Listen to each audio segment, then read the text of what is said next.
Yo, welcome to Grappler News, where the mats meet the mic, and we're talking all things grappling, from the local scene to the global fight. I'm Steve Hamoen, your host with the most, and today we've got some fire news to roast. So sit tight, listen close, we're diving into the world of jiu-jitsu, where the stories get bold and the controversies unfold. Helena Crevar, she's the name on the rise, the first competitor announced, and it's no surprise. The Craig Jones Invitational is where she'll shine, in the female tournament, ready to redefine. This teenage prodigy's been on the scene, making waves, winning titles, and living the dream. From the ADCC West Coast Trials, she claimed her spot, and at ADCC 2024, she proved she's hot. Silver medalist, youngest on the podium, made history with style, and now she's got the momentum. But let's talk about that viral buzz. The chatter online, the fans' excitement does not pause. Helena's journey's been one of grit and might, from Polaris 28, where she took the lightweight. She defended her title, didn't miss a beat, then at Who's Number One, she brought the heat. She faced Elizabeth Clay, came out on top, and her promotion to black belt just made jaws drop. Now she's set to lead, team captains her role for North America and Polaris female squads. She's in control. But with all this acclaim comes the pressure and fame. Can she keep up the game, or will she feel the strain? The biggest prize in female jiu-jitsu history is on the line, and winning that bracket would be a feat so fine. Yet it's not just about medals, but the journey and grind, proving to the world she's one of a kind. So what's next for Helena? What will she achieve?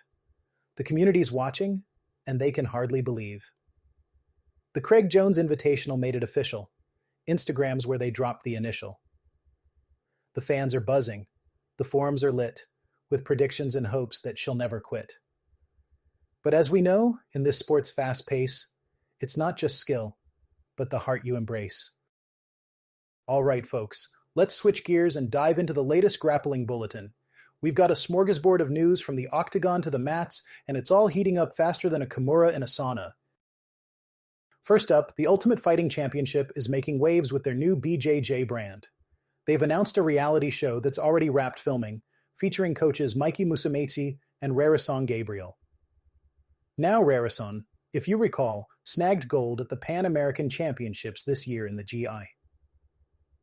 The show will feature two 8-man brackets, one at 155 pounds and one at 170 pounds, with the winners crowned as the Ultimate Fighting Championship BJJ champions in their respective weight classes. But here's the kicker. These matches are set to take place in a pit. Now, Craig Jones, the jiu-jitsu legend himself, is hinting at legal action. Why, you ask? Well, he owns the patent on the pit concept and isn't too thrilled about their exclusive contracts. This could get messier than a double-leg takedown gone wrong. On the Who's Number One front, we've had some last-minute changes. Felipe Pena had to bow out due to injury, so Lucas Hulk Barbosa and Dory Aoun are stepping up to face off. It's a short-notice shuffle, but you know how these grapplers love a good challenge. Meanwhile, Pedigo Submission Fighting is making its mark at the Craig Jones Invitational. They've been announced as the 8th squad, and their lineup is looking fierce. Names like Dante Leon and Jacob Couch are ready to roll, and you can bet they're aiming to bring the heat to the mats.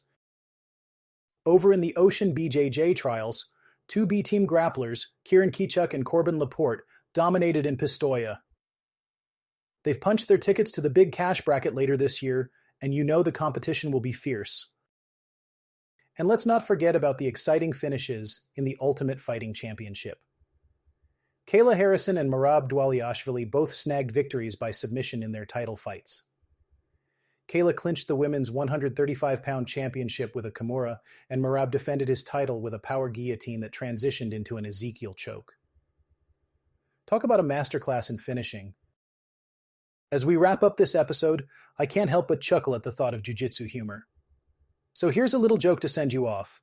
Why don't jiu-jitsu players need a GPS? Because they're always finding their way to the ground. Thanks for tuning in to Grappler News, where we keep you rolling with the latest and greatest in grappling arts. Keep your GI tight and your submissions tighter. Until next time, I'm Steve Hamoen signing off.